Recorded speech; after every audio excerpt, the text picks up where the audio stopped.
This channel does not promote any violent, harmful, or illegal activities. All content provided by this channel is meant for an educational purpose only. 9 August থেকে 9 September ঠিক এক মাস একদিন আরজিকর কাণ্ডে প্রতিবাদ চলছেই। প্রতিদিন কেউ না কেউ পথে নামছেন, রাত জাগছেন। 2011-র পর থেকে গত 13 বছরে এরকম নাগরিক সমাজের স্বতঃস্ফূর্ত আন্দোলন কেউ দেখেনি। শাসকের কাছে এটা সত্যি একটা অচেনা পরিসর।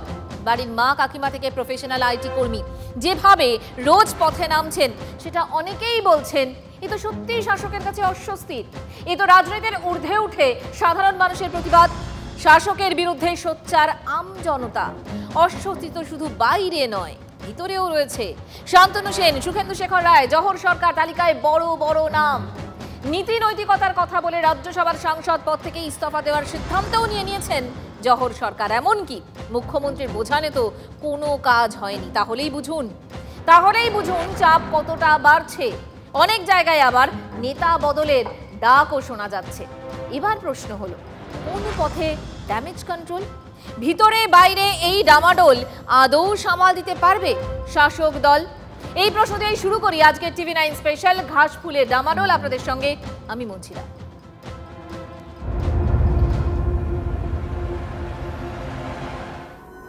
কবি সুকান্ত ভট্টাচার্য লিখেছিলেন, কত চিঠি লেখে লোকে, কত সুখে প্রেমে আবেগে স্মৃতিতে, কত দুঃখ ও শোকে। তিলোত্তমা কাণ্ডে মানুষের রাগ, ক্ষোভ, শোক মিশ্রিত প্রতিবাদে যখন গোটা বাংলা উত্তাল, প্রতিবাদের ঝড় উঠছে বিশ্বজুড়ে, ঠিক তখন এই ইস্যুতে তৃণমূলের রাজ্যসভার সাংসদ পদ ছাড়ার সিদ্ধান্ত নিয়ে মমতা বন্দ্যোপাধ্যায়কে চিঠি দিলেন জহর সরকার। শুধু তাই নয়, সিদ্ধান্ত পুনর্বিবেচনার জন্য মুখ্যমন্ত্রীর অনুরোধ ফিরিয়ে সুখেন্দু শেখর রায়ের পরে তৃণমূলের অন্দরের প্রতিবাদে মুখ হিসেবে উঠে এলেন প্রাক্তন এই আমলা। সেই সঙ্গে দলের নেতাদের একাংশের দুর্নীতি এবং রাজ্য সরকারের কার্যপদ্ধতি নিয়েও বড়সড় প্রশ্ন তুলে দিলেন জহর সরকার। সবার এর সঙ্গে দেখা করবেন উপরাষ্ট্রপতি আমাকে যেতেই হবে। আমি যখন বলেছি এটা আমি আগাম জানিয়ে দিলাম, জানিয়ে দিয়ে বললাম যে আমি যাচ্ছি, কারণ আমি হট করে গিয়ে যদি রিজাইন করতাম সেটা বোধহয় ঠিক হতো না।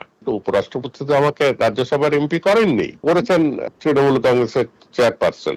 তাকে আমি জানিয়ে দিলাম, নিয়ে আমি 2 দিনের মধ্যে 4 দিনের মধ্যে গিয়ে ওনার সুবিধা মতো গিয়ে আমি পদত্যাগ দিয়ে আসবো। আমি রাজনীতি ছাড়ছি, কিন্তু আমার নীতি তো ছাড়ছি না রে বাবা। আমার নীতির থেকে আমি সরবো না। সূত্রের খবর, আগামী বুধবার উপরাষ্ট্রপতি ও রাজ্যসভার চেয়ারম্যান জগদীপ ধনখড়ের সঙ্গে দেখা করার কথা জহর সরকারের। বৃহস্পতিবার পদত্যাগ করবেন তিনি।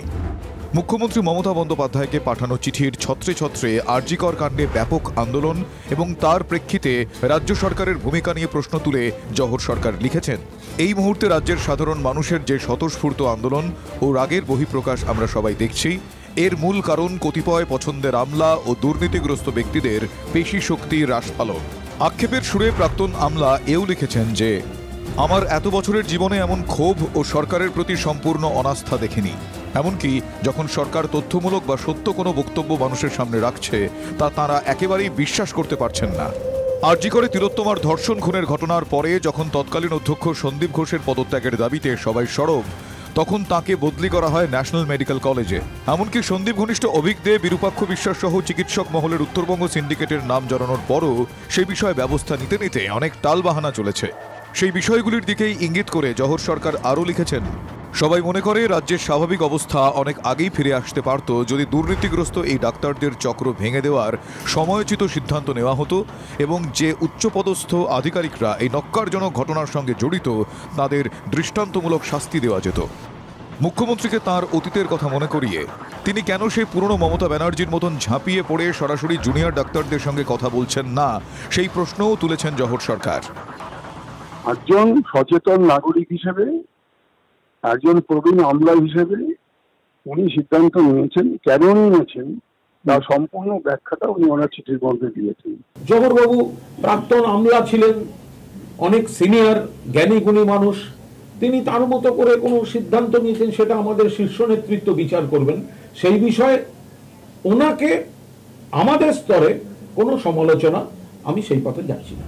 অবসরপ্রাপ্ত আইএএস জহর সরকারকে 2021-এর 3রা অগস্ট রাজ্যসভায় পাঠায় তৃণমূল কংগ্রেস।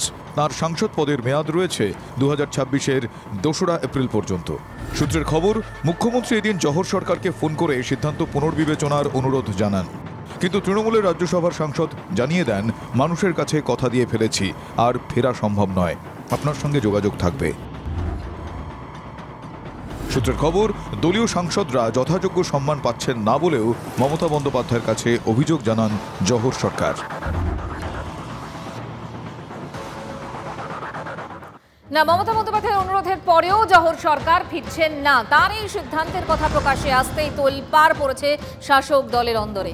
তিলোত্তমা ধর্ষণ খুনের ঘটনায় চাপ বাড়ছে বাংলার শাসক দলের উপর। তিলোত্তমা কাণ্ড শাসক অন্দরে যেন ঝড় উঠেছে। শান্তনু, সুখেন্দু শেখর, জহর বাড়ছে বিদ্রোহ। এমনকি নেতা বদলের ডাক উঠে এসেছে তৃণমূলে। এই প্রেক্ষাপটে অনেকেই বলছেন যে সেই চাপ জহরের ইস্তফার সিদ্ধান্তে আরো কয়েক গুণ বেড়েছে। 2021 অগস্টে তৃণমূল জহরকে রাজ্যসভায় পাঠায়। তারপর থেকে নানা ইস্যুতে দলের বিড়ম্বনা কিন্তু বাড়িয়েছেন এই প্রাক্তন আমলা। দুর্নীতির অভিযোগে যখন পার্থ চট্টোপাধ্যায় বা অনুব্রত মণ্ডলরা গ্রেফতার হয়েছিলেন, তখন বড় বোমা ফাটিয়েছিলেন জহর। কি বলেছিলেন দেখাবো বিগওয়ালে। কি বলেছিলেন তিনি বলেছিলেন যে বন্ধুরা বলছে এখনো আছিস, কত পেয়েছিস, এই ধরনের লাঞ্ছনা তো জীবনে কখনোই শুনতে হয়নি। এদের যদি এখনই বর্জন না করে তবে এক সাইড পচা শরীর নিয়ে 2024 সালে লড়াই করা মুশকিল, এরকমটাই বলছিলেন তিনি। 29 অগস্ট 2022 প্রসার ভারতীর প্রাক্তন অধিকর্তা এমন মন্তব্যের পর সাংসদ পদ ছাড়ার ইঙ্গিত দিয়েছিলেন। সেই সময় দলীয় নেতৃত্বের দৌত্যে পরিস্থিতি তৃণমূলের হাতের বাইরে যায়নি। বিদ্রোহ যে থামেনি তা কিছুদিন আগে যে ফের বুঝিয়ে দেন জহর সরকার। আরজি করের প্রাক্তন অধ্যক্ষ সন্দীপের বিরুদ্ধে তীর ছোড়েন তিনি কি লেখেন সোশ্যাল মিডিয়ায়, তিনি কি লেখেন আরো একবার বিগওয়ালে আপনাদেরকে দেখাবো। কি লিখলেন তিনি, জেনে ভালো লাগলো যে আরজি করের প্রাক্তন অধ্যক্ষ সন্দীপ ঘোষের আমলে দুর্নীতি এবং আর্থিক তছরূপের তদন্তে সিট গঠন করা হয়েছে এবং এটা আগেই করা উচিত ছিল বলে তার মত। অবিলম্বে তাকে, সন্দীপ ঘোষকে সাসপেন্ড করা হোক, এমনটাই তার বক্তব্য ছিল। শহর কলকাতা এবং রাজ্যের বিভিন্ন মফস্বল টাউনের শিক্ষিত নাগরিকরা যে তৃণমূল কংগ্রেসের থেকে মুখ ঘোরাচ্ছে তা গত লোকসভা নির্বাচনের ফলাফলের নিরিখেই স্পষ্ট গেছে। এরকম একটা পরিস্থিতিতে তৃণমূল কংগ্রেসকে অস্বস্তি বাড়াচ্ছে শান্তনু সেন, সুখেন্দু শেখর রায় কিংবা জহর সরকাররা। জহর সরকার পদত্যাগ করেছেন। মুখ্যমন্ত্রী মমতা বন্দ্যোপাধ্যায় ফোন করবার পরেও তিনি আশ্বস্ত হচ্ছেন না। তিনি মানুষকে যে কথা দিয়েছেন সেখান থেকে পেছোবেন না, সপাটে জানিয়ে দিচ্ছেন রাজ্যের মুখ্যমন্ত্রীকে। কোথাও যেন শান্তনু সেন, জহর সরকার, সুখেন্দু শেখর রায়েরা দলকে এই অস্বস্তিকর পরিবেশের মধ্যেই দলের অস্বস্তি আরও বাড়াচ্ছেন। মানে 3 বছরের ইনিংসে বেশ কয়েকবার দলের অস্বস্তি বাড়িয়েছেন জহর সরকার। এবার একেবারে তৃণমূলের সাংসদ পদ ছেড়ে দেওয়ার সিদ্ধান্ত। জহরদের এই বিদ্রোহী মনোভাবে কতটা ক্ষতি হচ্ছে শাসক দলের, কিভাবে পরিস্থিতি সামাল দেবে তৃণমূল, কি বলছেন রাজনৈতিক বিশ্লেষকরা, শুনুন। রাজত্বেও যে ঘটনাগুলো ঘটছিল এতদিন ধরে, সেইখানে তার পক্ষে খাপ খাইয়ে নেওয়া শক্ত। এটার মানে এই নয় যে অন্য কোনো রাজনৈতিক দল এলেই বাঙালি মধ্যবিত্ত খাপ খাওয়াতে পারবে, তেমন খুব একটা কোনো আশাও আমরা আপাতত দেখছি না। কিন্তু মোটের ওপর আজকের যে দিনগুলো, গত 1 মাস ধরে বাঙালি মধ্যবিত্তের যে নবজাগরণ দেখা যাচ্ছে, এতে কিন্তু সাধারণভাবে যে কোনো রাজনৈতিক দলই একটু অস্বস্তিতে থাকবেন। তাহলে কি দাঁড়ালো?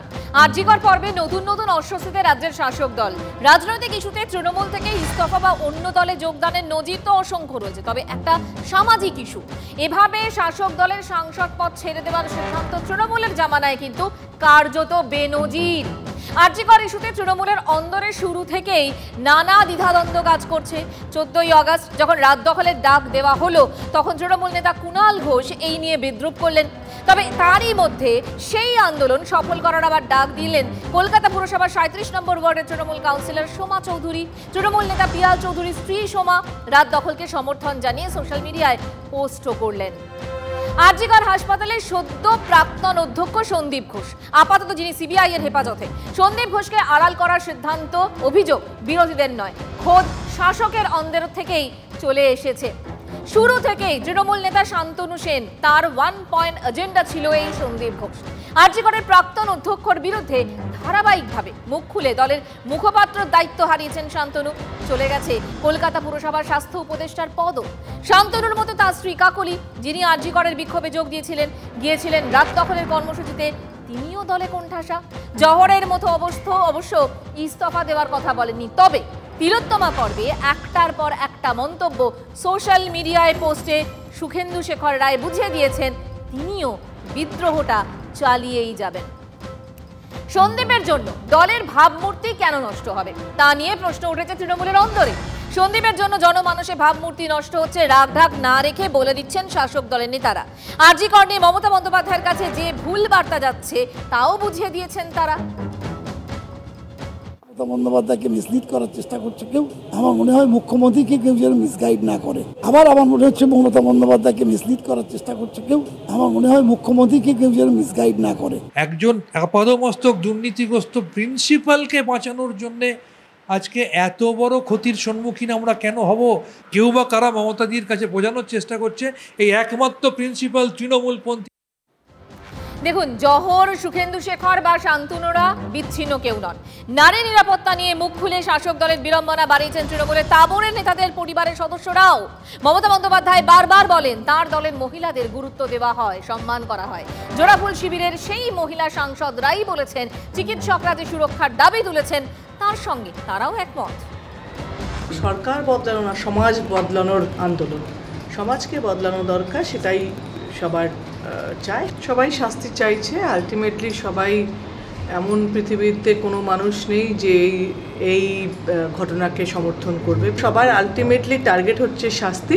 আমি একজন মা, প্রথমত আমি নিশ্চয়ই যারা আজকে যে ঘটনার ডাক দিয়েছে স্টুডেন্টরা যারা আছে, আমি তাদের সেই দাবির পক্ষে আছি আমি একজন মা হিসাবে। অর্থাৎ শাসক দলে অস্বস্তি দূর হওয়া তো দূরের কথা, বেড়েই চলেছে। আর এই প্রেক্ষাপটে, এই আবহে শাসক দলের অন্দরে আরো জোরালো হচ্ছে নেতা বদলের ডাক। অভিষেক বন্দ্যোপাধ্যায়কে সামনে আনার দাবি উঠছে তৃণমূলের একাংশের মধ্যেই। ফেসবুক পোস্ট করে বিষয়টি থামেনি। হাওড়া সদর সাংগঠনিক জেলার যুব তৃণমূলের সভাপতি কৈলাস মিশ্র হাওড়ার বিভিন্ন জায়গায় রীতিমতো পোস্টার দিয়েছেন। কি আছে তাতে? সেখানে বলা হচ্ছে সময়ের ডাক, সেনাপতি পথ দেখাক। রাগঢাক না রেখে যুব তৃণমূল নেতা বলছেন যে কঠিন সময়ে অভিষেক সামনের সারিতে এলেই কাটবে বিপদ। দল যখন ক্রাইসিসে পড়েছে তখন সেনাপতি মানে অভিষেক বন্দ্যোপাধ্যায় রাস্তায় নেমে আবার মানুষের কাছে গেছেন এবং মানুষের যে ভুল বুঝা, মানুষ যে ভুল বুঝেছে সেগুলোকে সরিয়ে মানুষকে নিজে পাশে নিয়ে নিয়েছেন। তৃণমূল স্তরের কর্মীরা চাইছেন যে আবার মমতা বন্দ্যোপাধ্যায়কে সামনে রেখে আমাদের সেনাপতি অভিষেক বন্দ্যোপাধ্যায় যেন রাস্তায় থাকেন। সামনে থাকলে আমাদের এই প্রবলেমগুলো সরে যাবে। বাম আমলেও দীর্ঘ প্রতিষ্ঠান বিরোধিতার প্রেক্ষিতে মুখ বদল করা হয়েছে। জ্যোতি বসুর বদলে আনা হয়েছিল বুদ্ধদেব ভট্টাচার্যকে। তিলোত্তমা পর্বে অভিষেককে আরও সক্রিয় হতে আর্জি উঠেছে তৃণমূলের অন্দরে।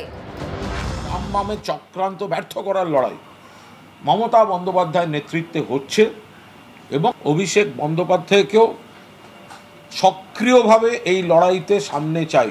কোনো কারণে আমরা এই বৃহত্তর লড়াইটায় অভিষেক বন্দ্যোপাধ্যায়কে সক্রিয়ভাবে দেখতে পাচ্ছি না।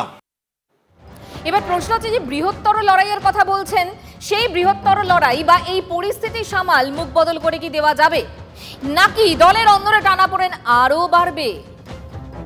ঠিক কোন জায়গায় তিনি দাঁড়িয়ে আছেন বা নতুন নেতা, নতুন মুখ আনা দরকার কিনা, অভিষেক বন্দ্যোপাধ্যায় কতটা পরিণত হয়েছেন, অর্থাৎ এই বিষয়গুলি আলোচনায় আসবে। এবং সেখানে কিছু পোস্টার বা কিছু ইন্টারনেটের কোনো একটি মিডিয়ামে কেউ কিছু বললেন, তার ওপর কিন্তু পুরোটা নির্ধারিত হবে না। এই মুহূর্তে তৃণমূল কংগ্রেসের অস্বস্তি দলের অন্দরেও, এবং দলের অন্দরের অস্বস্তি ক্রমাগত বাইরে বেরিয়ে আসছে। এটা আরও বড় অস্বস্তির কথা। আর এই আবহেই ফেসবুকে ওয়ালে আরও একবার ধ্বনিত হচ্ছে সেই পুরনো দাবি, অভিষেক বন্দ্যোপাধ্যায়কে দায়িত্বে চাই।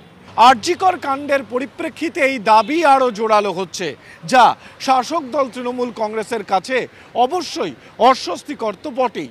ফেসবুকের ওয়ালে অভিষেক বন্দ্যোপাধ্যায়কে চাই বলে যারা দাবি তুলছেন, তারা কি নেহাত আবেগের বশেই দাবিটা তুলছেন, নাকি মুখ বদল করে সমস্যার সমাধান করতে চাইছেন দলেরই অন্দরের কেউ কেউ, আর তারই বহিঃপ্রকাশ ঘটছে সামাজিক গণমাধ্যমে? এই প্রশ্নটা কিন্তু নিশ্চিতভাবে থাকবে।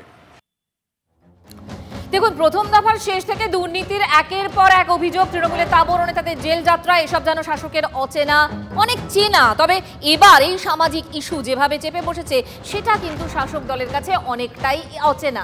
আর এই অচেনা শত্রু নিয়ে বিরোধীরা তারাও কিন্তু একেবারেই ছেড়ে কথা বলছে না শাসককে।